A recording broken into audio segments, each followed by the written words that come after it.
Salah satu pertanyaan yang paling membingungkan adalah, kalau Tuhan itu ada, mengapa Dia tidak menciptakan dunia ini sempurna, tapi dunia dengan banyak masalah, penderitaan, dan rasa sakit? Mengapa sepertinya masalah itu dihadapi semua orang? Untuk apa tujuan dari semua masalah dan penderitaan ini? Rasa sakit dalam hidup kita, baik fisik maupun psikologis, kita alami dalam hidup kita sejak lahir hingga mati. Kita berdoa untuk diberikan kemudahan, tapi masalah tidak pernah lepas dari hidup kita. Ada saja, mereka yang miskin jelas mengalami masalah keuangan, tapi yang kaya juga sama-sama memiliki masalah. Apakah semua bencana ini karena hukuman Tuhan? Untuk apa penderitaan dan masalah?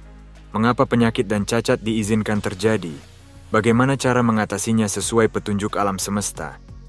Inilah beberapa isi buku Urantia untuk Anda. Buku Urantia adalah buku pewahyuan dari alam semesta yang diterima sekelompok ilmuwan di Chicago pada abad 20. Mengapa penderitaan dan masalah itu ada? Sebab alam semesta ini sedang berevolusi, belum sempurna. Hanya surga atau Firdaus saja yang sudah sempurna. Tuhan tidak hanya menciptakan, tetapi Dia memelihara semua ciptaannya. Bahkan para pencipta itu adalah yang pertama sekali berusaha menyelamatkan manusia dari akibat-akibat bencana karena pelanggaran bodoh manusia terhadap hukum-hukum ilahi. Kasih Tuhan itu pada dasarnya adalah kasih sayang kebapaan. Oleh sebab itulah Dia kadang-kadang menghajar kita untuk kebaikan kita.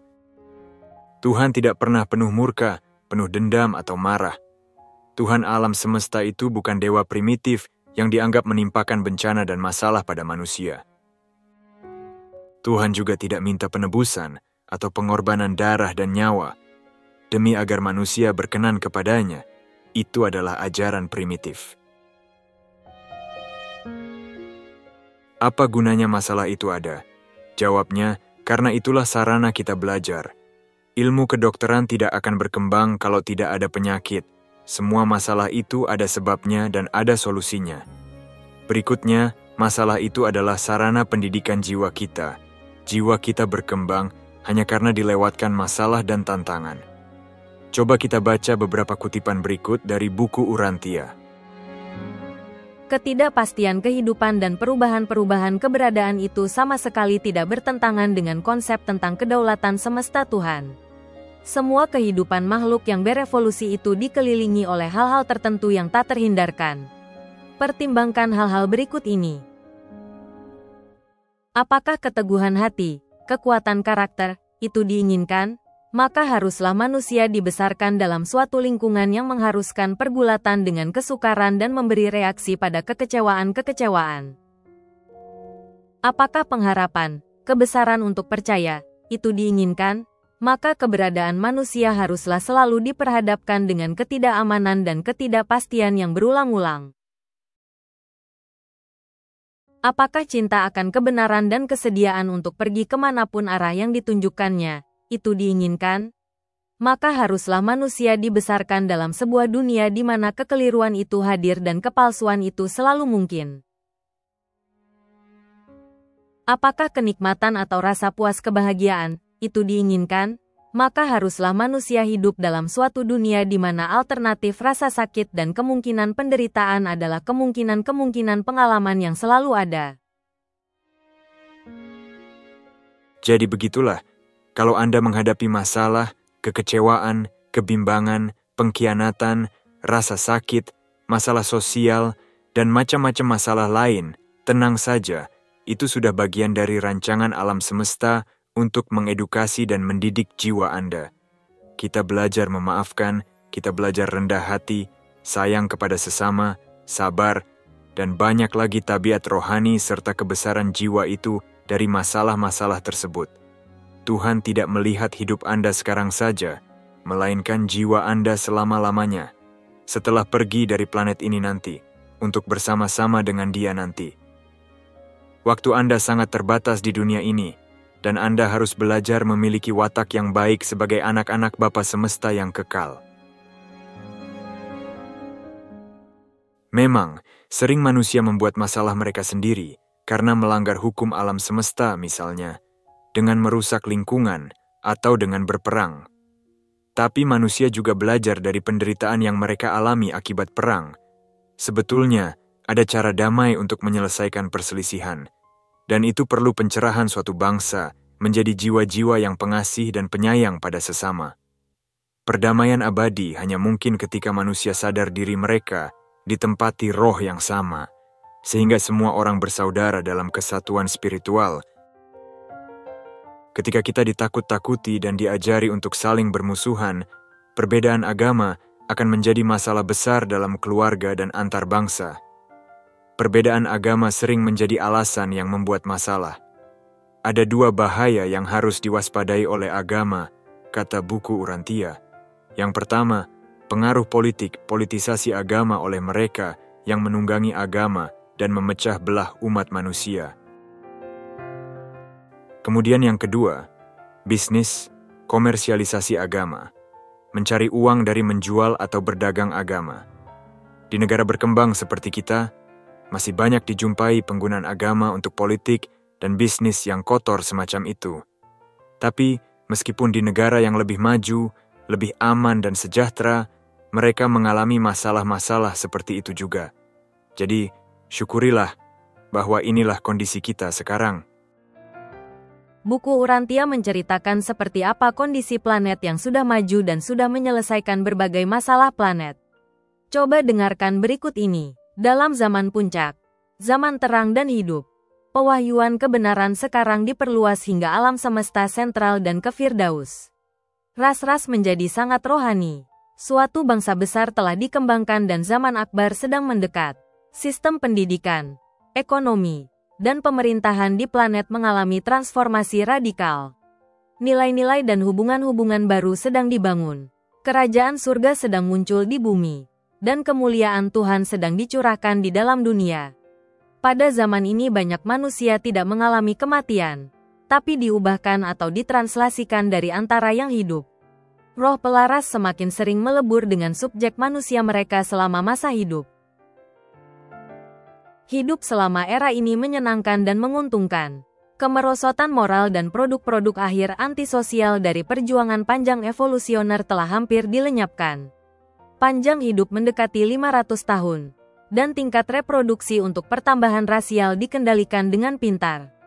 Sebuah tatanan masyarakat yang sama sekali baru telah tiba. Masih ada perbedaan-perbedaan besar di antara manusia. Namun keadaan masyarakat makin hampir mendekati cita-cita ideal persaudaraan sosial dan kesetaraan rohani. Pemerintahan perwakilan makin menghilang, dan dunia berjalan di bawah kekuasaan pengendalian diri perorangan. Fungsi pemerintah itu terutama diarahkan untuk tugas-tugas kolektif administrasi sosial dan koordinasi ekonomi. Jadi seperti itulah gambaran hidup di planet kita pada masa depan, ketika mencapai puncak kejayaan evolusi planet. Indah, damai, produktif, rohani, beradab, menyenangkan, dan panjang umur.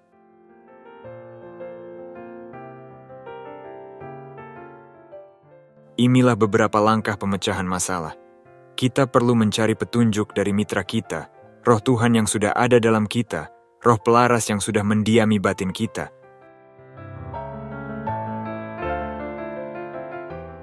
Sadarilah bahwa ada masalah. Stres itu muncul karena kita khawatir pada masa depan, padahal hari ini kita baik-baik saja. Buang dulu kekhawatiran dan kecemasan yang hanya dalam khayalan Anda dan belum tentu terjadi. Terimalah masalah tersebut dan jangan lari. Tetapkan niat Anda untuk menyelesaikan masalah. Bawalah masalah tersebut kepada Tuhan. Izinkan Dia membantu Anda mengatasi masalah itu. Sediakan waktu untuk berkomunikasi dengan roh yang di dalam Anda. Cari waktu tenang untuk masalah yang sulit. Misalnya sediakan waktu, bisa 1-2 hari, atau bahkan cukup lama. Ada orang yang melakukan hal ini dalam lokasi tertentu yang sunyi, tidak jarang sampai berhari-hari. Kita dapat menggunakan waktu setiap tengah malam atau waktu subuh untuk doa pribadi ini. Dalam proses doa ini, sampaikan permohonan Anda, lalu jangan lupa dalam waktu seperti itu, sediakan waktu untuk mendengar roh yang di dalam Anda itu berbicara. Jadi doa ini lebih merupakan komunikasi batin dua arah, bukan doa hafalan atau doa ucapan. Berikut ini beberapa pengalaman praktis dengan roh yang di dalam kita. Dalam kondisi tenang, setiap saat kita dapat bertanya ke dalam batin kita kepada roh itu. Biasanya, jawaban dari roh itu seketika atau yang paling pertama muncul dalam batin kita. Kalau kita memikirkan rencana jahat, maka langsung roh yang di dalam itu mengatakan, jangan.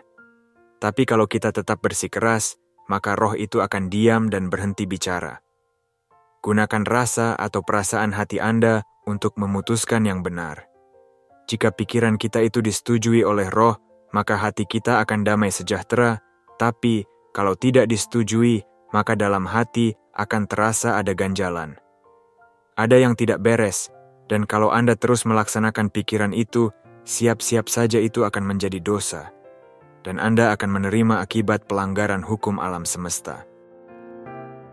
Jadi, melalui masalah ini, Anda akan belajar untuk berkomunikasi dengan roh Sang Pencipta, dan belajar mendengar petunjuknya, belajar bermeditasi, tafakur, semedi, atau apapun istilahnya, yang adalah cara dasar dalam spiritual. Melalui cara ini, Anda akan mendapat pengalaman bekerja sama dengan roh Sang Pencipta, dan Anda akan yakin bahwa benar Tuhan itu ada, dan Dia itu baik serta memelihara hidup kita. Dengan cara ini, Anda akan belajar menjadi optimis dan menggunakan segala sumber daya badan, kesehatan, dan pikiran Anda untuk mengatasi masalah itu dengan pertolongan Tuhan. Demikianlah gambaran mengatasi masalah secara spiritual. Semoga membantu Anda yang sedang dalam masalah, bahwa alam semesta punya tujuan baik untuk mendidik jiwa Anda. Kadang kita tidak dapat berharap pada manusia, tapi alam semesta siap untuk mengajari Anda mengatasi masalah itu.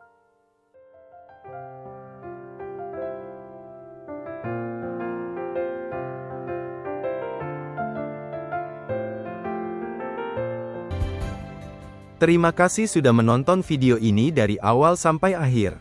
Anda sudah mendengar isi buku Urantia, buku pewahyuan dari alam semesta untuk zaman modern ini. Selamat mempelajari lebih lanjut. Carilah, selidikilah, dan temukanlah jawaban alam semesta untuk pertanyaan Anda. Meskipun ada banyak hal yang mungkin awalnya membingungkan, tapi buku ini konsisten dalam semua istilah, nama, dan ajarannya. Kami juga mengadakan kelas belajar secara online bagi Anda para pembaca buku Urantia. Semoga ada manfaat yang dapat Anda ambil. Tuliskan komentar dan pertanyaan Anda. Jangan lupa like dan subscribe. Salam dan sukses selalu.